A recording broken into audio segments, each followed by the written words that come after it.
You also did a job on Clinton, too, I might add. Oh, yeah, I was going to say it's like the old line about the first time, you know, what is it? The first time is tragedy, the second line is farce. But Clinton's thing, you know, with Monica was much more comical. Yeah. You know, it was just ridiculous. I grew up in Washington. My brothers were pages, and I always knew that Washington was about politicians. A lot of them have affairs. It was so absurd to think you would impeach one over it.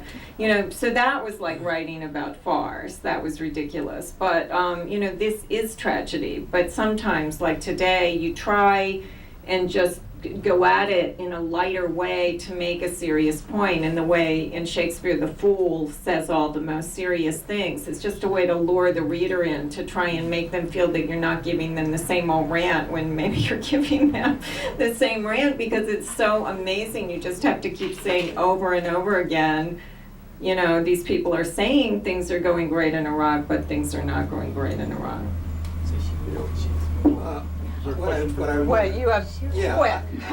What I wanted to ask was, one of the things that surprised me about the Woodward book was this business of Kissinger having the president's ear. I'm glad you brought And that up. I wonder what you make of that. It seems like he's reliving the Vietnam War. Right. The question is off the Woodward book again. The book says that Henry Kissinger has been a frequent visitor to the White House to give advice on the Iraq War, and that he has been saying the only exit strategy is victory, which seems to have such odd echoes of Vietnam. And what do you make of the return of Henry the K?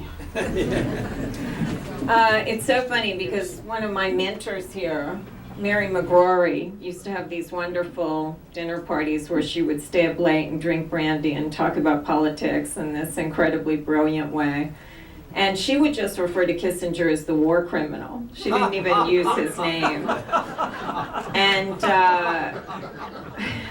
I just have to say that out of all the things that have amazed me in my life, the fact that the generation that came of age in Vietnam could not have learned the lesson of Vietnam and repeated it, not only in exactly the same way, it just makes me want to lunge for Cheney's throat when he goes on TV and says, how could we possibly have known that they wouldn't wear uniforms, they're not abiding by rules of war, you know, all this stuff that they use children to throw bombs. I mean, how could we, you know, of course we knew. We've been through this in our lifetime. And he wasn't there. yeah, and Kissinger, the fact that Kissinger is over at the White House, and there was, in Woodward's book, it says Kissinger gave Michael Gerson, Bush's speechwriter, something called the salted peanut memo, which was that if you, you know, started bringing troops home, then Americans would get a taste for that and maybe want more troops brought home. So you can't bring any home, and you can't ever admit that the plan isn't good. You just have to keep going for victory. So to go through this same thing twice, where we go into a country with no cultural knowledge of that country. You know, my colleague David Brooks, who is a really good columnist, but he had a line in a column the other day that just blew my mind, where he said, it never occurred to us that when Iraq fell, that the Iraqis wouldn't react exactly like Americans. Now this is just crazy. We are spending $30 billion a year on intelligence, you know, on a State Department, on people who analyze United States companies. You know, corporations are hiring anthropologists to tell them how to open up the market in China and how you do open up different markets. And we go into this country with such cultural obtuseness that we just assume that they're going to react like us, and we're shocked when they're fighting us without uniforms, and our kids do not have the right armor because they weren't expecting an insurgency, even though this was in all the reports that Condi ignored. So it's really heartbreaking that having gone, my favorite place in Washington to go by myself and take visitors is the Vietnam Memorial, because it is so moving. And when you see the wall going up with more and more names of dead kids, that's when McNamara and Kissinger and Johnson just decided they were going to save face. They didn't care how many kids died because they weren't going to admit they were wrong. And now we're in the exact same place. There's just no wall that we see going up. But someday we will see that. I'd be interested to know what Jill thinks about Kissinger, too. You know, I just think he is one of those fascinating Henry Kissinger figures whose influence, even though he's been officially out of power for so long, has never waned. And there are a handful of people like that who, the Democrats have their own versions of Henry Kissinger, who, you know, once they leave, they're never gone, and they're perceived to be the wise men, and that's the role he's playing. And also, it's funny because, you know, this whole period has seemed so Dr. Strangelove, like only Stanley Kubrick could really get it right. And now Kissinger, who that one character in Dr. Strangelove was based on, is back right in the middle of it, advising them what to do and how to keep their balls, you know, so. Yeah, speak loud. I have a Condi question.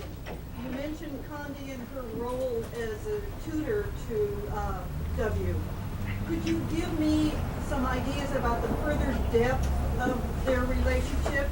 And I want to cite, there was a photograph in the New York Times with one of the events in Europe, and she's in a ball gown, and he's looking at her to the side.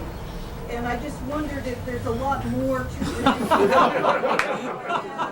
it. The question is there a lot more, quote unquote, With Laura. to the relationship between Bush and Condi, and whether she's more than just his foreign policy tutor?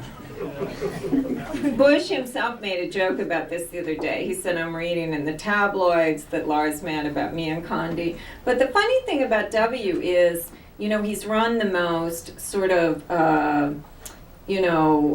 macho kind of my way or the highway administration in modern history, and yet he's surrounded by all these sort of female nannies that take care of him, these Vestal virgins who, you know, work 14 hours a day just on him, and Condi was his foreign policy coach, and Karen Hughes was his political coach, and Harriet Myers took care of all his personal legal problems, to the point where he was almost blinded to think that made her qualified for the Supreme Court just because she took care of his legal problems. You know, it didn't matter that she had no constitutional law experience.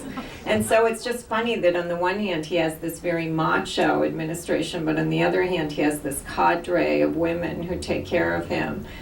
And you know, Condi is just a very interesting case because she did what Brent Scowcroft did to get close to the father. He realized that if he was on the playing fields with the father, if he stuck with him when he went to play golf and do all these, you know, running and this kind of thing, that was a good way to get close to him and ace out the Secretary of State, James Baker. And in the same way, Condi exercised with Bush and watched football with him and was in the gym with him constantly, and that's how she kind of aced out other people. She was just there as his sporting companion and trustworthy foreign policy nanny. And so that was all very clever, but unfortunately it didn't give her much time to be reading those terrorist reports that were coming in about bin Laden determined to strike inside the United States. Here, here.